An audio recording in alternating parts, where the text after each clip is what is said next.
Alright, let's cut straight to the chase. If you're still holding out hope for a Dragon Age Remaster Trilogy, you're clinging to a dying ember. And honestly, this isn't just about outdated code or corporate indifference, it's a symptom of a bigger, messier problem in gaming. Let me explain why this isn't just sad news for Dragon Age fans, but a wake-up call for how we value gaming history. N/N. So, the big reveal from Mark Darrah, the former BioWare boss, is that remastering the original Dragon Age games is basically impossible. Why? Because the Aurora Engine they were built on is now a dead language. No one at BioWare, and almost no one left in the industry, understands how it works. And unlike Mass Effect, which ran on Unreal Engine, a tool still widely used today, Aurora is a relic. Think of it like trying to rebuild a pyramid without knowing how the ancient Egyptians cut stone. Except the stakes here are digital, and the architects have vanished. Personally, I think this highlights a massive blind spot in how game studios approach legacy. Engines evolve, teams disband, and suddenly, a piece of cultural history becomes unrepairable. N/N. But wait, EA could still fix this, right? Darrah mentions that EA would need to build an entirely new team dedicated to reverse engineering the Aurora Engine. But here's the kicker, EA isn't exactly known for prioritizing passion projects over profit. Let's be real, EA's entire identity lately feels like how do we squeeze the most money out of live services and nostalgia without actually innovating. So even if they could rebuild the team, they'd have to justify the cost.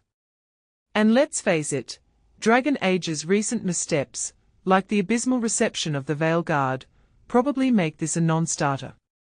What many people don't realize is that EA's no remaster policy isn't just stinginess, it's a calculated risk.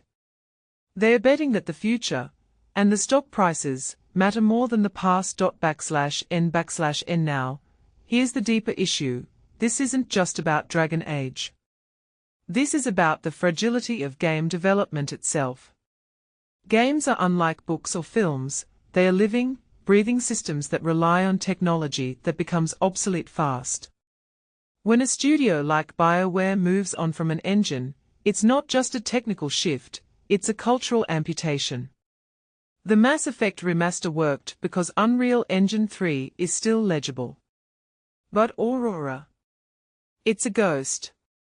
And if we lose these tools, we risk losing entire worlds. From my perspective, this raises a darker question. How many other classics are quietly rotting in digital limbo because no one's willing to fund an archaeological dig through old code? N/N. And let's not pretend this is unique to BioWare or EA. The industry's entire model is built on chasing the next big thing, not preserving the last big thing.